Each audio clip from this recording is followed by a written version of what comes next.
क्षार और लवण है उसके बारे में हम लास्ट वीडियो के अंदर न्यूट्रलाइजेशन रिएक्शन पढ़ चुके थे। उदासीनीकरण अभिक्रिया इसे कहते हैं। उदासीनीकरण अभिक्रिया के बारे में 1 नंबर का है, 2 नंबर का क्वेश्चन बन सकता है। आपको मैं वापस रिपीट करा देता हूँ उस क्वेश्चन को, वो क्या है। सबसे पहले तो बताओ, एसिड और बेस की जब रिएक्शन होती है, जब क्या बनता है, हमारे पास लवण और जल का निर्माण होता है, साल्ट और वाटर का निर्माण होता है, उसी को बोलते हैं हम क्या बोलते हैं, उदासीनीकरण अभिक्रिया बोलते हैं।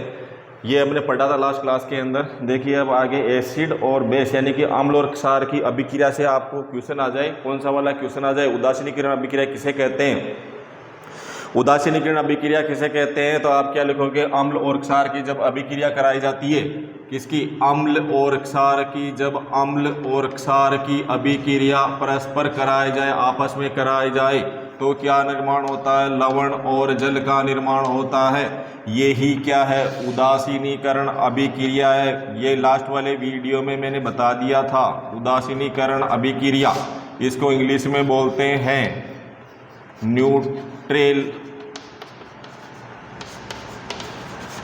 Neutralisation reaction.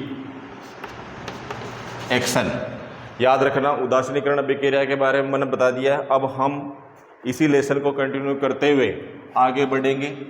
आगे बढ़ने पर आपको देखने को बहुत सारी चीज़ें मिलेगी, इम्पोर्टेंट है जो साइंस के लिए। हम आगे वाला टॉपिक पढ़ेंगे एसिड साल्ट। लिखते जाइए सब, अम्लीय लवण। क्या लिखोगे, अम्लीय लवण। इस तरह क्वेश्चन है आपके लेसन के अंदर है। अम्लीय लवण को इंग्लिश में क्या बोलेंगे, ये भी लिख लो, एसिड साल्ट। अम्लीय लवण, इसकी रिएक्शन क्या होगी। अब देखो, सबसे पहली बात ये है, अम्लीय लवण का निर्माण जब होगा जब स्ट्रॉन्ग एसिड, कौन सा वाला, स्ट्रॉन्ग एसिड और वीक बेस यानी कि अम्ल, स्ट्रॉन्ग एसिड यानी मजबूत अम्ल और कमजोर क्षार, क्या कहेंगे इसको, मजबूत अम्ल और कमजोर क्षार की अभिक्रिया से अम्लीय लवण का निर्माण होता है। किसका निर्माण होता है, स्ट्रॉन्ग एसिड और वीक बेस से जब अभिक्रिया होती है तो किसका निर्माण होता है, अम्लीय लवण यानी कि एसिड साल्ट का निर्माण होता है। अब इसका एग्जाम्पल हम देखेंगे, इसके बाद इसका एग्जाम्पल हम देखेंगे, वो क्या आएगा, पहले लिख लीजिए आप,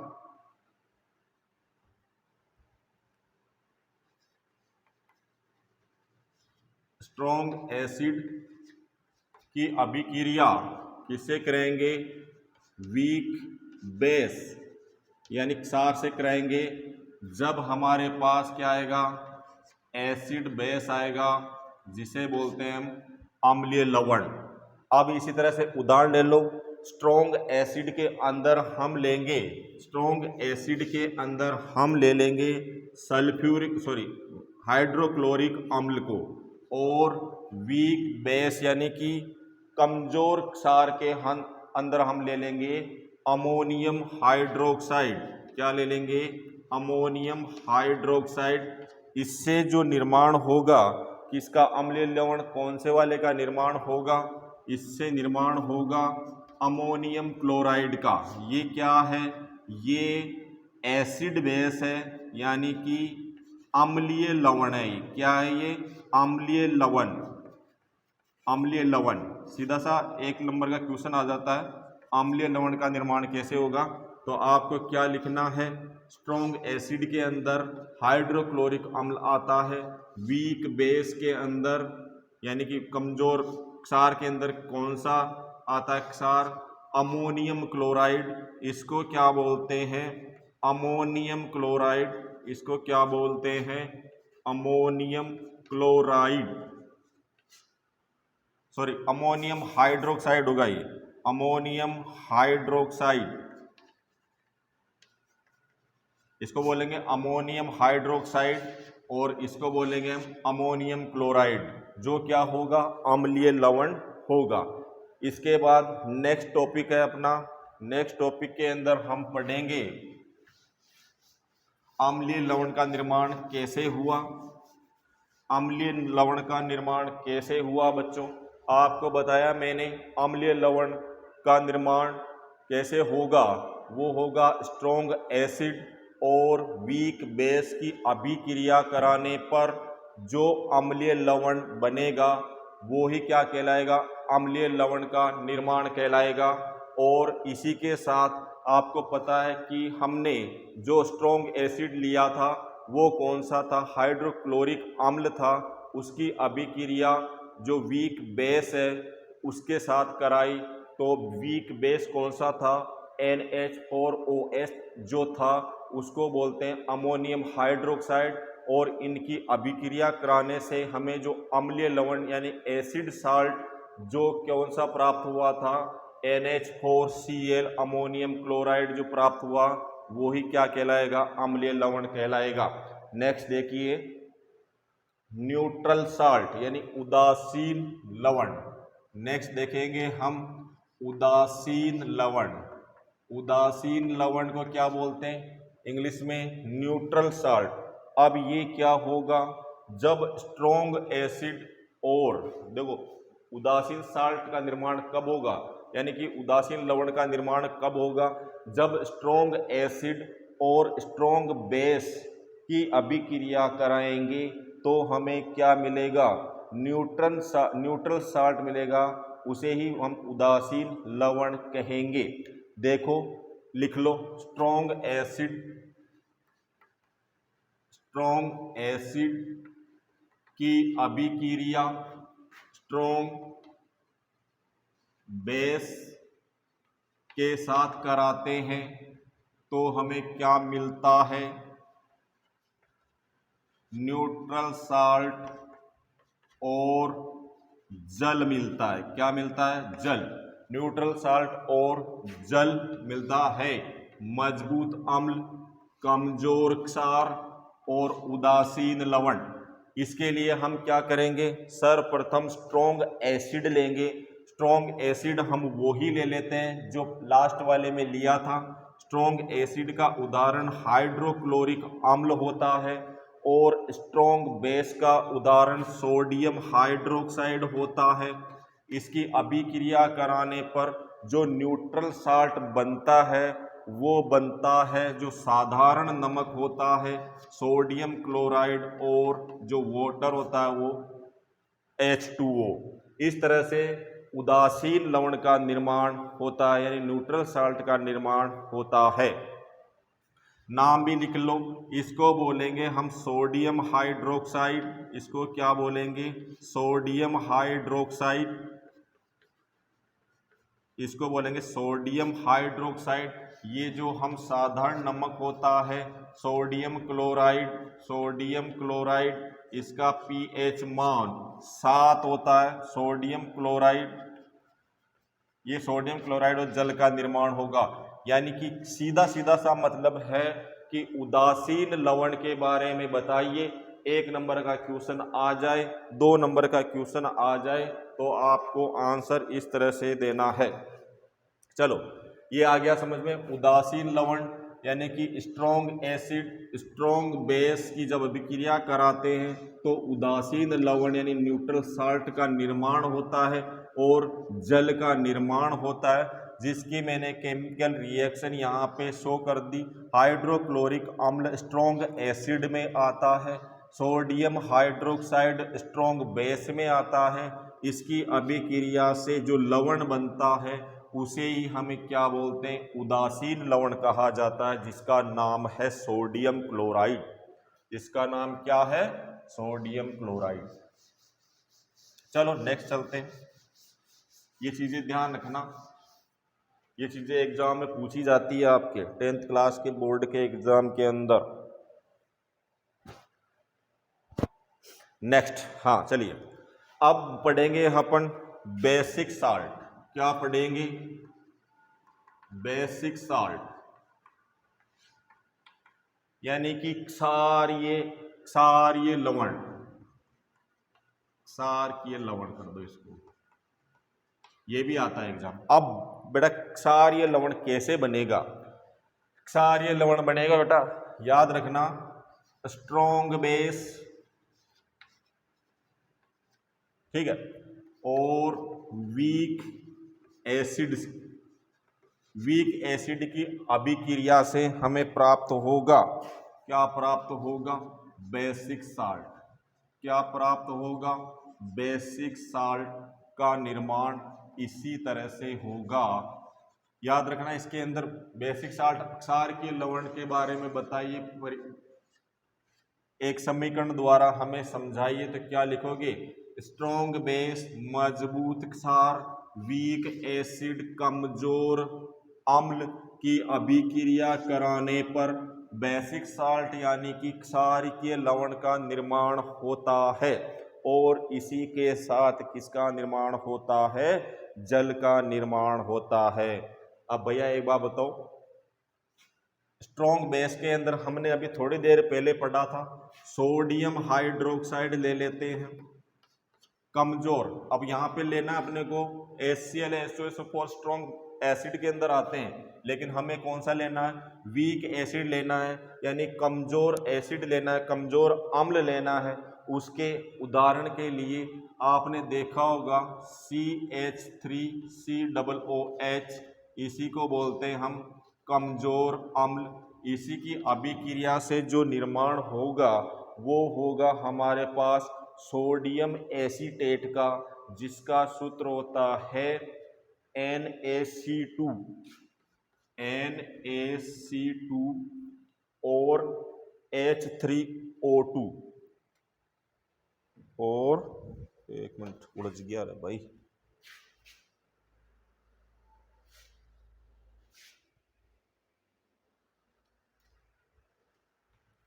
हाँ क्या होता है, क्या लिखा? NaC2 H3O2, H3O2 ये किसका होता है सूत्र? सोडियम एसीटेट का, अभी लिखा दूंगा नाम इनके। और इसी के साथ किसका निर्माण होगा? जल का निर्माण होगा। किसका निर्माण होगा? जल का निर्माण होगा। समझना ध्यान से, ये तो है सोडियम हाइड्रोक्साइड, ये क्या है? Sodium hydroxide. याद रखना, ये सब नाम याद रखने। सोडियम हाइड्रोक्साइड की अभिक्रिया किससे कराएं अपन? एसिटिक अम्ल से। किससे कराएंगे? एसिटिक अम्ल से कराएंगे।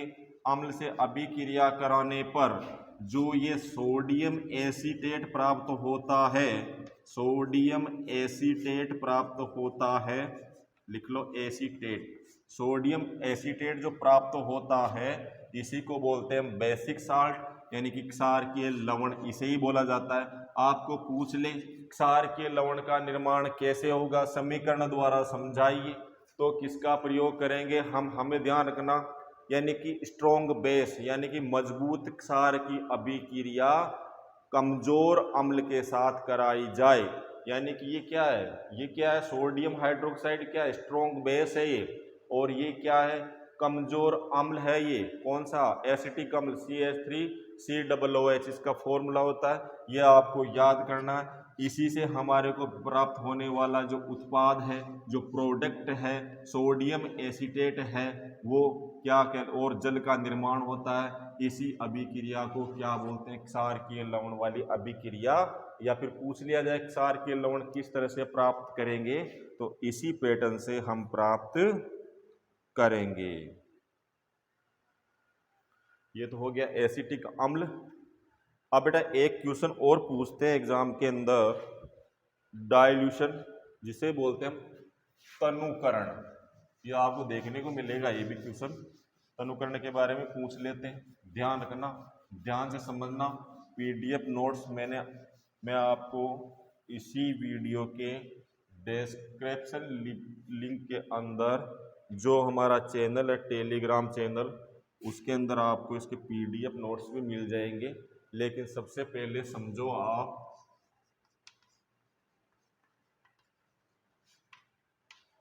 डायलिसिस को बोलते हैं हिंदी में तनुकरण। क्या बोलते हैं? तनुकरण। अब इसको समझना है बस आपको। जैसे हमने एक ले लिया ये पात्र, क्या ले लिया, या इसको आप मान लीजिए अपने केमिस्ट्री लैब में काम आता है जो फ्लास्क होता है, इसको ले लिया और इसको मैंने भर लिया, ये क्या है बेटा, वाटर। किससे भर लिया इसको, वाटर से भर लिया। अब एक चीज ध्यान रखना कि अम्लीय आयन जो होते हैं, हाइड्रोनियम आयन और या ले लो आप हाइड्रोक्सिल आयन, इनके अंदर ये जो आयन होते हैं यानी कि अम्लीय और क्षारीय प्रकृति होती है, इसको जब जल में मिलाया जाएगा, किसे मिलाएंगे, इसमें जल में मिलाएंगे, किसे मिलाएंगे, जल में मिलाएंगे, तो इनकी जो सांद्रता है, इसकी हाइड्रोनियम आयन ले लो या H+ आयन ले लो, इसकी और हाइड्रोक्सिल आयन की जो सांद्रता है उसके अंदर क्या आएगी, कमी आएगी। कब आएगी, जलीय विलयन के अंदर मिलाने से इसके अंदर क्या आएगी, कमी आएगी। जैसे एक एग्जांपल ले लो आप, जैसे दूध के अंदर पानी मिलाया जाता है तो उसकी सांद्रता में, दूध की जो प्रॉपर्टीज है, उसके गुण है, उसकी सांद्रता के अंदर क्या आते हैं, पानी मिलाने से कमी आ जाती है, उसे बोलते हैं तनुकरण। क्या बोलते हैं, केमिस्ट्री की भाषा के अंदर क्या बोले, रसायन विज्ञान की भाषा के अंदर क्या बोलेंगे, उसको तनुकरण। सिंपल सा समझना, इसके अंदर जलीय विलयन के अंदर हाइड्रोनियम आयन या हाइड्रोक्सिल आयन को मिलाया जाता है तो क्या होता है, इनकी सांद्रता में कमी आती है, प्रति इकाई आयतन में क्या आ जाती है, कमी आती है। कब, जब जलीय विलयन में मिलाया जाता है, तो इसी को बोलते हैं डाइल्यूशन यानी तनुकरण। समझ में आया होगा आपके, चलो ठीक है, नेक्स्ट चलते हैं। लिखना परिभाषा पीडीएफ नोट्स में भी है, लेकिन समझ के लिखना ज़्यादा बेहतर होता है, क्योंकि अभी मैं जो बोल रहा हूँ वो आप सीख रहे हो। फाइनली जो लिखने का अपना उद्देश्य है आंसर का, वही होना चाहिए। लिखने की लैंग्वेज चेंज भी कर दो, आपकी सुविधा अनुसार लिख लो, तो भी कोई गलत नहीं होगा क्वेश्चन। अब देखो आगे चलते हैं, पीएच स्केल का भी क्वेश्चन आता आके है इसके अंदर, पीएच स्केल।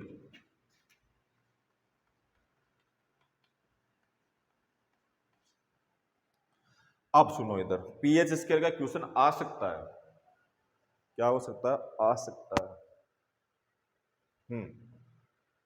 अब बेटा पीएच स्केल क्या बताता है, अभी मैं डायग्राम बना देता हूं पहले।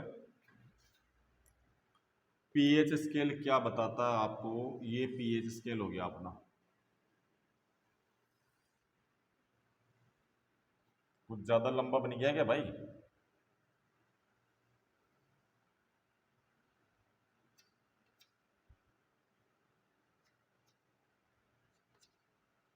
यहां इसका मान होता है 0, यहां होता है 7, यहां होता है 14। यानी कि सबसे पहली लाइन क्या लिखोगे, पीएच स्केल का मान 0 से 14 तक होता है। ठीक है, मैं साथ में साथ बता रहा हूं, यही कहिए ना। और यहां पर ये 7 से कम होगा तो क्या हो जाएगा,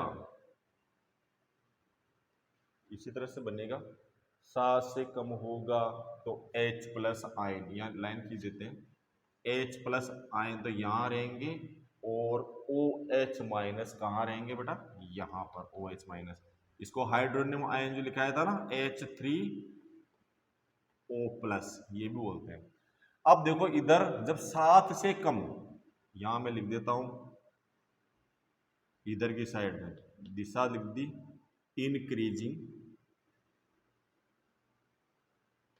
इंक्रीजिंग एसिड नेचर, और इधर की साइड में लिख देते हैं हम इंक्रीजिंग बेसिक नेचर।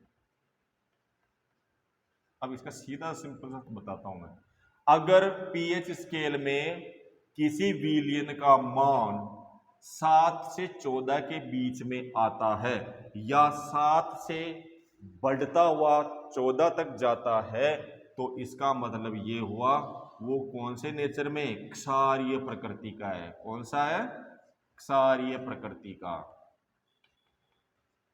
यानी कि पीएच मान जैसे जैसे इधर बढ़ता जाएगा तो वो स्ट्रॉन्ग क्षार होता चला जाएगा। याद रखना 7 के बाद 7.5 हो, यहाँ से आप आगे चलोगे 14 तक। अगर पीएच मान किसी विलयन का 7 से ऊपर बढ़ता हुआ जाता है तो क्या होता है, क्षारीय प्रकृति का होता जाता है। और 7 से कम, 7 से बिल्कुल कम आना चाहिए, 7 से कम होकर घटता जाता है तो क्या बताता है, वो एसिड नेचर की प्रकृति को बताता है, यानी कि वो अम्लीय प्रकृति को बताता है। तो यहाँ से सीधा सा पीएच स्केल से समझ में आएगा आपको, जैसे 7 से 8, 9, 10 ऐसे से बढ़ते जाएंगे। इधर आप आओगे 6, 5, 4, 3, 2 ऐसे आओगे तो जिसका पीएच मान जैसे 2 है, क्या है, पीएच मान जिसका 2 है वो बेटा किस में आ जाएगा, स्ट्रॉन्ग एसिड में आएगा।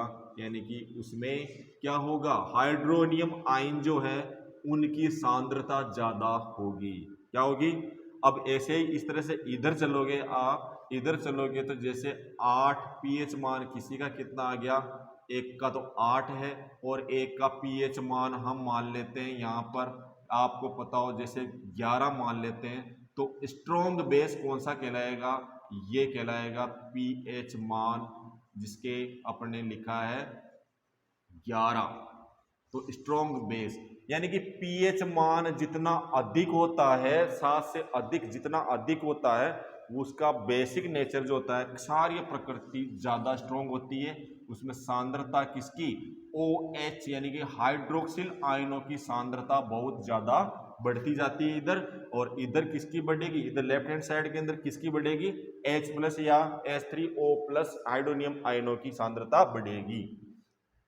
इसके बाद आपको पता चल रहा होगा इस पीएच स्केल से कि जो बीच में जो ये वाली लाइन खींची है जिसका पीएच मान 7 होता है, तो बेटा ये होता है न्यूट्रल साल्ट यानी कि उदासीन।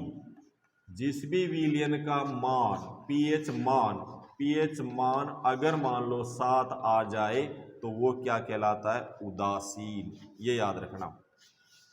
क्या होता है, जैसे मानव ह्यूमन बॉडी होती है वो किससे 7 से 7.4 परास के बीच में क्या करती है, वर्क करती है। ठीक है, अब इसके तो जो मैंने पीएच स्केल के बारे में यहाँ पे समझा दिया आपको, उसी का पीडीएफ नोट्स आपको मिल जाएंगे, उसके अंदर से आपको पढ़ना है लिखना है, ये समझाने के हिसाब से वीडियो है। ठीक है, इसमें बोर्ड पे लिखाऊंगा नहीं सारी चीजें में।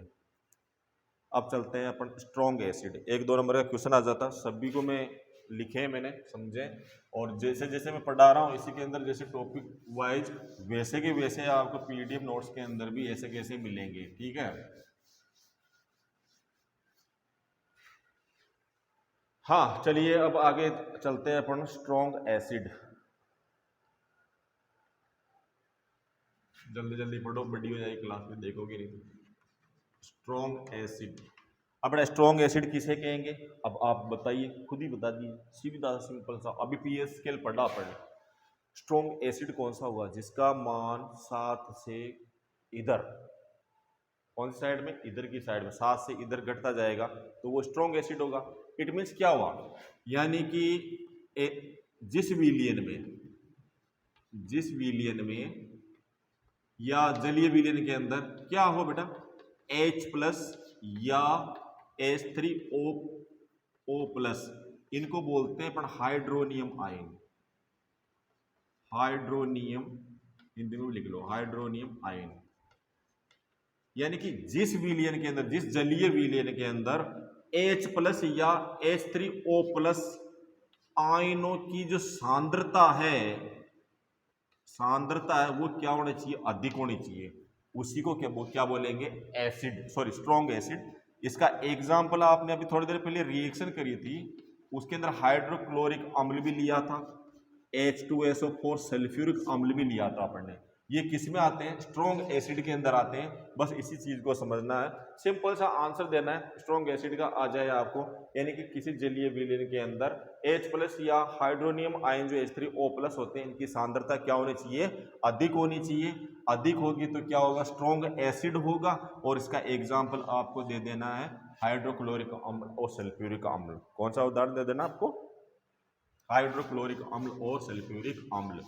नेक्स्ट चलो, अपने स्ट्रॉन्ग एसिड पढ़ा, इसी तरह से वीक एसिड पढ़ लेते हैं। सिंपल सा है, वीक एसिड के अंदर क्या होगा? जिस जलीय विलयन के अंदर हाइड्रोनियम आयन या H+ आयनों की संख्या या सांद्रता क्या होती है? कम होती है। लिख लो, H+ या H3O+, इसको हाइड्रोनियम आयन बोलते हैं। इनकी सांद्रता क्या हो जाती है बेटा? उस विलयन के अंदर इसकी सांद्रता क्या हो जाती है? कम हो जाती है। तो उसी को क्या बोलेंगे अपन? Weak acid. क्या बोलेंगे? कमजोर अम्ल, यानी कि वीक एसिड। ठीक है, इसके बाद देखो आगे चलो, स्ट्रॉन्ग बेस। ये सारी सिंपल सी है, ये जनरल जानकारी है। अब आपको स्ट्रॉन्ग बेस क्या होता है? स्ट्रॉन्ग बेस यानी कि मजबूत क्षार, प्रबल क्षार कह दो इसको, प्रबल क्षार। अब प्रबल क्षार क्या होगा?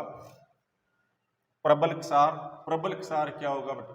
प्रबल क्षार का मतलब क्या होता है? जैसे आपको मैंने PHCl के अंदर बताया था, जो हाइड्रोक्सिल आयन है, OH- आयन है, इनकी जो सांद्रता है जिस विलयन के अंदर क्या होगी? अधिक होगी।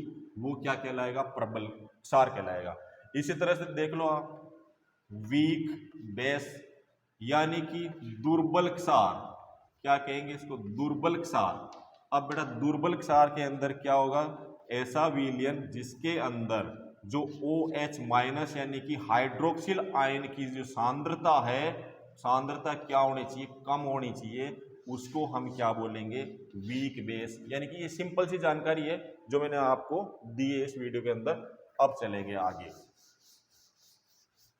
समझ में आ गई? ये खेल किसका होता है?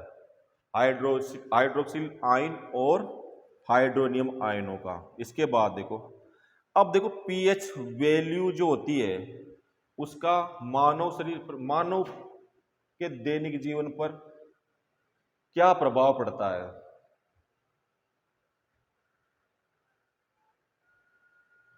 देखिए,